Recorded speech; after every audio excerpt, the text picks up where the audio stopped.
Everybody, happy Monday to you all. Welcome back to another episode of Wisconsin Weather Experts. We're here in Milwaukee. The weather is absolutely beautiful on this Monday. Maybe a little windy. I was going to say, with one exception. Particularly if today happens to be your garbage day. Oh, true. Or your recycling day. Your leaf cleanup day. Oh, yes. Oh, don't even bother. Yeah. Many issues there. And then, of course, the elevated fire risk for the day today. We'll get to all of that coming up in just a bit when we talk about our regional outlook, but I want to show you some amazing video. I want to show you this new video of what it takes to actually monitor a massive storm like Hurricane Melissa. A flight crew braving some huge turbulence just to get closer to the eye of that storm.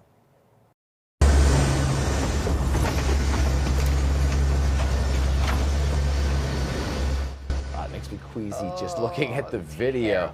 Yes, this is the view, as you probably guessed, from inside the cockpit of the aircraft used by NOAA, the National Oceanic and Atmospheric Administration, and their hurricane hunters while they tracked Hurricane Melissa. Obviously, they're getting tossed around by those massive turbulence while flying above the eye of the storm. This was back, of course, last Monday. Wow, that is just incredible. And you oftentimes, from the hurricane hunters, see their images going through the eye. You don't often get to see the actual cockpit. Right, so yeah. that puts it into perspective. Right, you tend to see the outside cameras, but like, look at that. The nerves that that cockpit crew has to be able to keep doing their job despite being thrown around like rag dolls at times. I mean, you got to give them big credit because that data is so vital and saves lives because, you know, without it, we don't know as much about the hurricane as we would otherwise. Yeah, absolutely. But yeah, I needed to share that just because it is so, you know, eye-opening to see how they're just thrashing around in there. Yeah. Of course, Hurricane Melissa is the big part of our story. The aftermath of that storm, the death toll has risen in Jamaica to 28, and that number is likely to climb. Authorities and humanitarian workers say they still haven't reached dozens of communities hit hardest by the storm. The storm is estimated to have caused $50 billion in damage across the Western Caribbean. But now emergency relief flights are taking supplies to the island of Jamaica.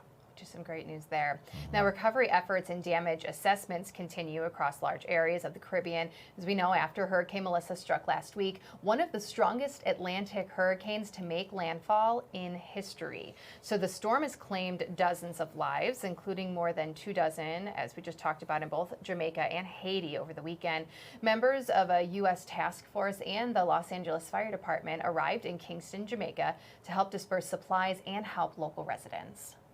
These are very large lift helicopters, up to 11,000 pounds they can carry, and they're going to be working shoulder to shoulder with the JDF to get supplies out. I can't cook, just sit down and thanking God that I'm still around. The fishing and farming communities were hit especially hard. Volunteers in the U.S. are working to send food and cleaning supplies, which they're going to need. Yeah, I mean, the imagery just takes your breath away, and you feel for those folks, and obviously really, really struggling. And of course, a lot of people have stepped up. One local group in Florida is continuing to help residents and rescue some Americans that are stranded in Jamaica. It's called Project Dynamo, and it's been flying between Jamaica and Key West, bringing thousands of pounds of much-needed supplies to the island, and then bringing back some Americans who are stranded there. They've also been conducting search and rescue missions in areas hardest hit by the storm. One Sunday, the road conditions around one town were so bad they could only travel there by foot. Unbelievable. You just have to think that this is going to continue for a long time. Oh, this is going to be months, if not years, before they're back up to where they were before that storm hit. And you feel for the folks, that went down there on a vacation. Yeah. Now they're stranded there. They've probably emptied their bank accounts because they have to keep paying to stay somewhere. And now they can't even afford to get a flight home. Because the flights are rare and expensive. Right, exactly, because it's such a popular tourist destination in general. So, gosh, our hearts just go out to everybody. Absolutely. We'll, of course, keep you up to speed on that. But now it's time to talk winter. All right, winter is closing in for the Northeast. Yeah, it's okay. It's okay. Oh, but I mean, this Saturday, I don't know, here in Milwaukee. We'll talk about it. Now, this video is from Long Lake, New York. clear winter wonderland here after lake effect snow. And November snowfall is not unusual for this area. Awesome. All right, and a mixed outlook on whether or not fire season is over. Fire experts say it depends on where you live. So for now, there's more risk in Southern California than Northern California, but there is disagreement over the amount of rain needed each fall to signal the end of fire season. In general, risk goes down when rain starts, temperatures cool, and days shorten. Because of the damp weather this fall, Cal Fire officials have relaxed backyard burning rules in nearly every Bay Area county. So there's some positive news. There is some news there for sure, although fire and that risk is in our forecast as well. It is, which we don't often talk about, but we have such low relative humidity here across the state and across Minnesota as well as the Chicagoland area. Plus the wind, that it could end up being an issue. And we'll get to that in just a bit. You know, the bigger picture here, the U.S. is actually pretty quiet at this point as we jump into our regional forecast. There's a system coming in towards the Pacific Northwest, cold front that moved through our area earlier this morning, now continuing to inch its way towards the east. And you can see Toronto to New York down through the mid-Atlantic dealing with some rain showers at this point in time. But a good chunk of central and especially southern parts of the U.S. under high pressure and enjoying some sunshine, but also some wind. Zooming in on the East Coast here again, you can see two separate areas of some rain thanks to a cold front as well as a low pressure system really just off the coast from New York down into parts of North Carolina. And then to the Pacific Northwest, you can see some of that snow at higher elevations, and then towards Oregon State, seeing more of that rain closer to the coast as well as on into Northern California. Now, there is some coastal flood advisories for parts of the Northwest, Pacific Northwest, that is, into parts of California because of some of the strong wind that is coming onshore with some of these storm systems. So you'll notice there's just, especially near Portland and then near San Francisco, two small areas under those coastal flood advisories. And that actually goes all the way through the weekend. It's only Monday, but because of some of these storm systems lingering and bringing in some stronger wind again, even just to the west coast, they are looking at the potential for some flooding near the coast. Now, to southeast Wisconsin, when it comes to our rain chances, we had a little bit overnight last night, but now we're entering into a pretty quiet pattern for the majority of the work week. We're going to be rain-free, again, the rest of today as well as Tuesday and Wednesday, and the majority of Thursday. However, I do think late Thursday night into Friday, we'll see some of those scattered light rain showers returning, at least to southern Wisconsin. Northern Wisconsin may start to see it by later Wednesday into Thursday. And then Saturday is actually the day that we'll be watching for the potential, at least here in Milwaukee, of our first maybe rain-snow mix as we see some of those temperatures gradually dropping throughout the day. So that's already something to keep in the back of your mind. Now, on average, our first trace of snow is around this time of year, early November. So it's basically to the time where it is absolutely becoming a possibility. So we will be watching next weekend very closely, even though today's only Monday. Now to that fire risk, because with some of the dry weather and strong wind that we have, even into the next couple of days, today specifically, there is an elevated fire risk. Now, this is the latest from the DNR here. You can see pretty much everybody in central and eastern portions of the state under high fire risk, and then towards the west, moderate fire risk. So everybody, for the most part, elevated in at least some way when it comes to that fire potential. Now, we only have a special weather statement, which is somewhat of a good news, but that is still enough, you know, to have caution today. There is a red flag warning in parts of Minnesota where you're seeing that pink color, but everybody else, and again, this extends even into northern Illinois and all of northern and central portions of Minnesota, just today to be cautious about fire in general. Maybe you did a lot of cleanup with the leaves and the dead plants and the brush over the weekend.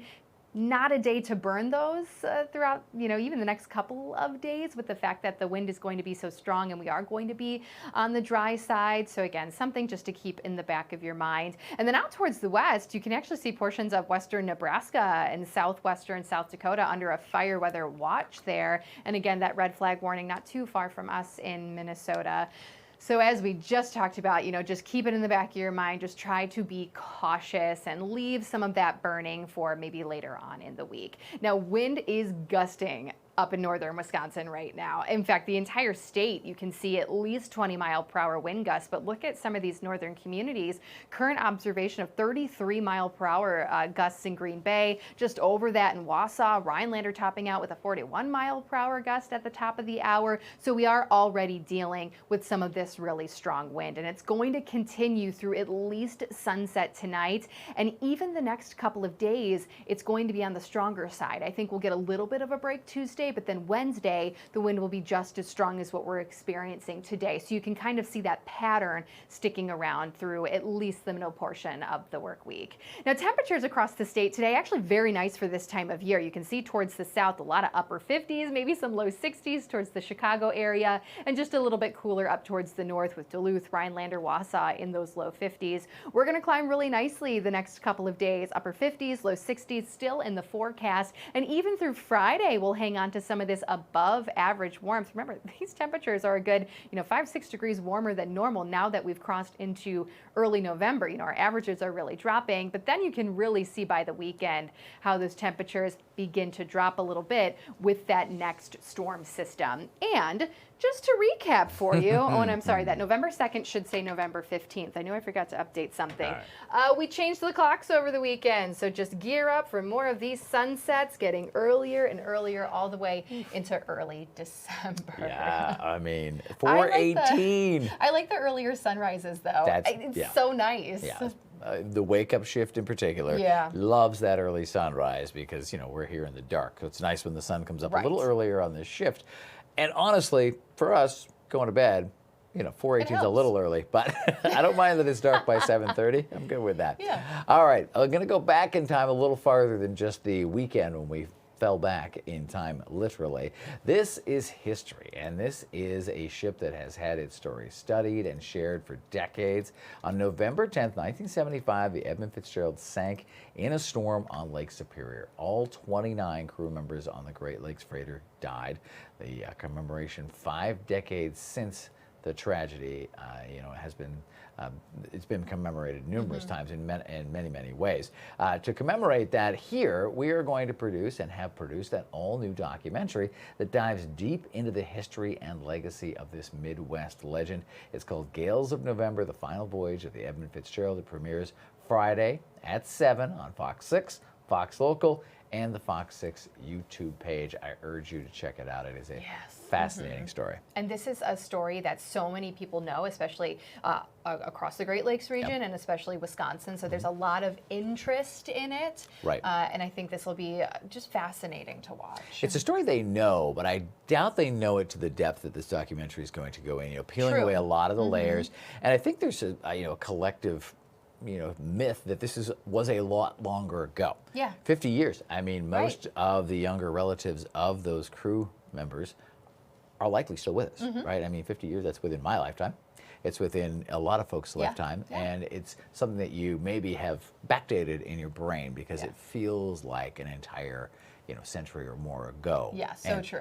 And in many ways, life has changed so much that kind of makes sense, like the technology to forecast, the shipping technologies and everything else. So I'm fascinated. I'll be watching. Hopefully you will be. But for now, stick around. There's still more Wisconsin weather experts for you to watch. We'll be back in just about 2 minutes.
All right, welcome back to Wisconsin Weather Experts right here on Fox Local and the Fox 6 YouTube channel. We've been talking a lot about the wind and the gales of November. Yes. Of course, there's also the beauty of November, too. And we've seen it a little later, I think, than normal here in the Milwaukee area, but some beautiful, vibrant color as of late. But now is the tricky time because it's windy. Yeah. We've seen some freezing temperatures, so a lot of those leaves beginning to fall. Mm-hmm. But anyways, what's the science behind these leaves actually changing? It's actually very fascinating. That's right. It's our yearly science lesson. Yes. And meteorologist Holly Baker has the details. When you think of fall, I know you think of things like Halloween and pumpkins and all of the pumpkin spice and smells, but we forget about some things like the colors of the leaves. That's probably one of my favorite things about fall in general. Now, this is just a look at the average peak colors of when those leaves are technically supposed to change across the state. So majority of the leaves have already started to change in early October for some of our northern communities. And then as you go towards the central portion of the state, most of that starts to happen with those leaves changing colors towards mid-October. And then just a very, very small portion of Wisconsin and even down to Illinois, they are in the brown here, and they're going to be having those leaves to really peak with the colors towards late October. So we got a lot of changes throughout the month of October with those leaves. Now, how does that all even happen as far as those leaves changing colors? I'm going to step out the way so that you guys are able to see this process and how it actually happens. So first, why do the leaves change colors? So we start with cooler weather. The trees chlorophyll breaks down, leaving the chemicals that causes those colors to change. So you see here, these are the different colors. So you go from green, some yellows, even oranges and reds are also possible as well. And you got the green leaves, those are considered chlorophyll. Then your yellow leaves are considered anthophyllid. And then you got carotene for orange and then anthocyanin for your red. And as you go throughout the rest of the color changing here, the bright colors are more likely when summer is late and dry and autumn has pretty much sunny days and cool nights. So when we have a lot of those sunny days and cooler nights like we've had really throughout October, that's when we're going to start to get more of those brighter colors. You're even starting to see those brighter colors come probably on your morning commute or even your evening commute. But this is just the process of how leaves change colors. It all has to do with overall, it has to do with the weather and what we get in the summer as well as what we're experiencing in the early parts of autumn. Thank you very much, Holly. And yeah, we've had an interesting season. We have. As she pointed out, the conditions weren't perfect this year. Now a lot of the wind speeds that we're getting is probably going to speed this whole thing up. Yep. Peak right now into northern Wisconsin, past peak way up north. So you don't even need to bother driving up to Rhinelander unless you just want to hang out with the hodags up there, which why wouldn't you? Although I've seen some great pics this past weekend on social media coming out of Door County. Yes. And much of our area is getting toward that high or peak as well. I think Holy Hill will start to light up, but it's going to be such a narrow window. It is. We're pretty much nearing the end here. Mm-hmm. So try to get out, take those pictures, and enjoy it while you can. Right. I think our peak might be just a few days, and I agree. It will sadly be done. Of course, the raking won't be done because the leaves will all be on the ground, but the question is, do you even have to rake at all? Fox's Tanya Powers explains. This back-breaking chore could become a thing of the past. And no, it's not a task being taken over by AI. I don't know too many people that are excited about raking leaves, but we're going to save on labor. Many think the best method is to rake the leaves, bag them up, and haul them to the curb. But Virginia Tech professor and turfgrass specialist Mike Goatley says there's a better way, by simply mulching leaves with a lawnmower and leaving them. Cut the grass, but also chop these leaves up and continue to do that throughout the fall. And those leaves will continue to get smaller and smaller. The smaller they are, the more quickly they're going to be degraded by the microbes in the soil. It seems counterintuitive, but it's going to build up the carbon in your soil. And that organic matter is ultimately going to make for a healthier soil for both your grass plants and all those microbes that are living there. This less traditional process will not only leave you with a better looking lawn, it's also helping the environment at the same time. Ultimately, what we're really trying to do is make sure that people don't put these things in bags that end up going to the landfill. landfill, because once they're in a bag, they're not going to go to a recycling or a composting facility. And that's taking up extremely valuable space that otherwise should be reserved for the serious trash. Another growing environmental issue stemming from lawn care, gas-powered leaf blowers. The main issues with the gas-powered blowers have been air quality and noise pollution, Prompting more than 200 cities, counties, and even some entire states to enact full or partial bans or restrictions on their use. In New York, Tanya J. Powers, Fox News. Oh, there you go. I'm sure there are some Mulch neighbors in. that would like a ban on that leaf blower. You know, Probably. there's always that one person in the neighborhood that Sunday just got morning. right? And they're like, one leaf, and they're just keep like, come on, dude, just pick it up and move on. Unless you come to my house, and then Yeah, that's true. you might If you too. keep doing the whole yard, that's a good way to keep the neighbors on board. Exactly. All right, coming up in just a little bit, we're going to talk a bit more about what's happening as far as the season changing and everything that's coming our way in the days and weeks and months ahead. But we all know eventually it's going to get cold. The 41st annual FOX6 Coats for Kids Drive is kicking off this week. Don't forget to check out the different drop-off locations. We'll be collecting coats now through December 7th. We've got a huge event coming up live as well in the next few days. And if you want to get more information, you want to make a donation, just hit the QR code or check out FOX6 Coats for Kids. It's been around long enough. You Google that, you'll get to the right 41st spot. year. Pretty incredible stuff. Let's take a live look outside right now where the sun is shining. It's beautiful here across the state of Wisconsin. We'll talk a little bit more coming up after the break.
Hi again, everybody. Welcome back to Wisconsin Weather Experts, exclusively here on Fox Local.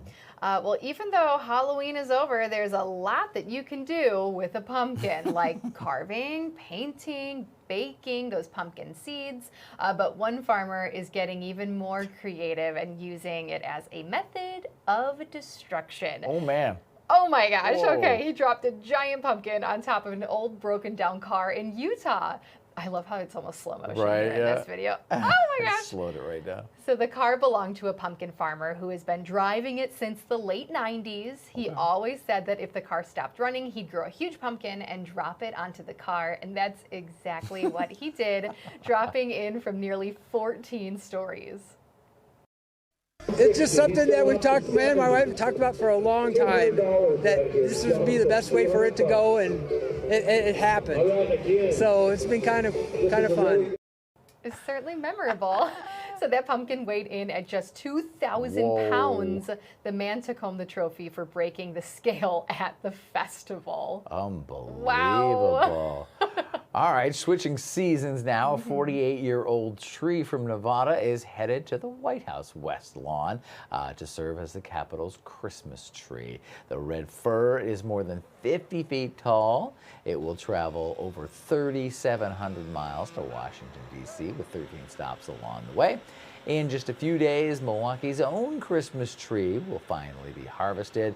This year's tree is an almost 40-foot tall tree. We'll have you cover that. Of course, we'll have that covered for you when it is unveiled and, of course, cut down on Wednesday. It's always an exciting day. It is, and we follow it on its drive in from wherever it comes from out west. It's just, it's like tradition. It's fun, right? Right, and it's usually a FOX 6 exclusive. That's true. We cover that thing every year. We from sure first do. chainsaw pull to the raising of it and decorating. It is tradition. Yeah. Now that it's November, it's breaking Halloween, news. Christmas. It does come up real quick, folks, just as the end of this show has come up really quickly. We appreciate you supporting us and watching us here. We will see you again tomorrow at the same time for another episode of Wisconsin's Weather Experts.